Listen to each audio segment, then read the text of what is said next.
கோடிக்கணக்கில் ஊழல் சிக்கிய செந்தில் பாலாஜி, சிக்கப்போகும் கே.என். நேரு, த.வே.க. அருண்ராஜ் காட்டம். தமிழக நகராட்சி நிர்வாகத்துறையில் பணியிடங்களை நிரப்புவதில் முறைகேடு நடந்திருப்பதாக ஆதாரங்கள் கிடைத்துள்ளதாகவும், இது தொடர்பாக நடவடிக்கை எடுக்க வேண்டும் என தமிழ்நாடு காவல்துறைக்கு அமலாக்கத்துறை கடிதம் எழுதியுள்ளது. இந்த நிலையில், செந்தில் பாலாஜி வழியில் அமைச்சர் கே.என். நேருவும் சிக்கப் போகிறார் என கூறியிருக்கிறார் தமிழக வெற்றிக் கழகத்தின் கொள்கை பரப்பு பொதுச் செயலாளரும், முன்னாள் ஐ.ஆர்.எஸ். அதிகாரியுமான அருண்ராஜ். கடந்த ஏப்ரல் மாதம் தமிழகத்தின் பல்வேறு அமலாக்கத்துறை அதிகாரிகள் சோதனை நடத்தினர். அந்த வகையில் தமிழ்நாடு நகராட்சி நிர்வாகத்துறை அமைச்சர் கே.என். நேருவின் சகோதரரான ரவிச்சந்திரனுக்கு தொடர்புடைய இடங்களில் சோதனை நடைபெற்றது. குறிப்பாக ட்ரூ வேல்யூ ஹோம் என்ற நிறுவனத்தில் அமலாக்கத்துறை நடத்திய சோதனையில் பல்வேறு முக்கிய ஆவணங்கள் கைப்பற்றப்பட்டதாக தகவல் வெளியானது.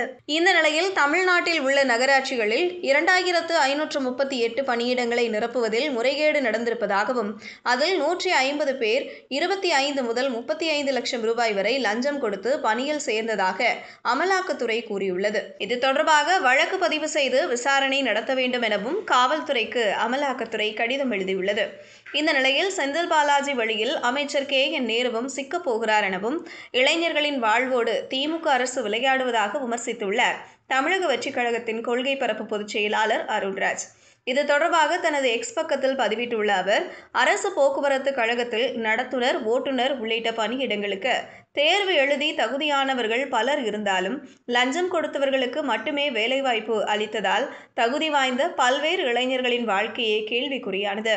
இதுகுறித்த வழக்கு முன்னாள் அமைச்சர் திரு செந்தில் பாலாஜி மீது நடந்து கொண்டிருக்கும் நிலையில், தகுதி வாய்ந்த இளைஞர்களுக்கு வேலை வாய்ப்பை மறுத்து பணம் கொடுத்தவர்களுக்கே வேலை என்ற லஞ்ச வேட்டை முதல்வர் திரு மு.க. ஸ்டாலின் தலைமையிலான தகிடுதத்த மாடல் அரசின் இன்னொரு முக்கிய துறையிலும் அரங்கேறியிருக்கிறது.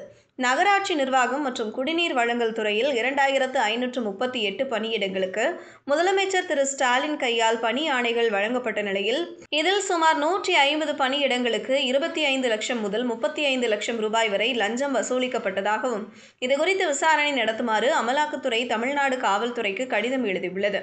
இந்த ஆண்டு தொடக்கத்தில் அமைச்சர் நேருவின் தம்பி ரவிச்சந்திரன் தொடர்பான இடங்களில் நடத்தப்பட்ட சோதனைகளின் போது இது தொடர்பான ஆவணங்கள் கிடைத்ததாகவும் கூறியுள்ளது அமலாக்கத்துறை.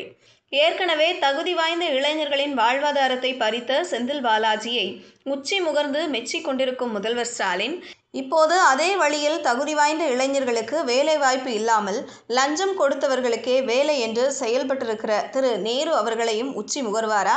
ஸ்டாலினின் ஊழல் மாடல் அரசு அமலாக்கத்துறையின் கடிதத்திற்கு என்ன நடவடிக்கை எடுக்கப் போகிறது? மாநில உரிமை என்ற உருட்டலை விரித்து தமிழக ஊழலை மூடி மறைப்பாரா அல்லது தைரியமாக வழக்கு பதிவு செய்து விசாரிப்பாரா? தமிழக காவல்துறை வழக்கில் எப்போது எஃப்.ஐ.ஆர். பதிவு செய்வார்கள்? அவ்வாறு பதிவு செய்தாலும் தகுந்த குற்றப்பிரிவுகளின் கீழ் வழக்கு பதியப்படுமா? தமிழக மக்கள் விழிப்போடு கவனித்துக் கொண்டிருக்கிறார்கள் என கூறியுள்ளார்.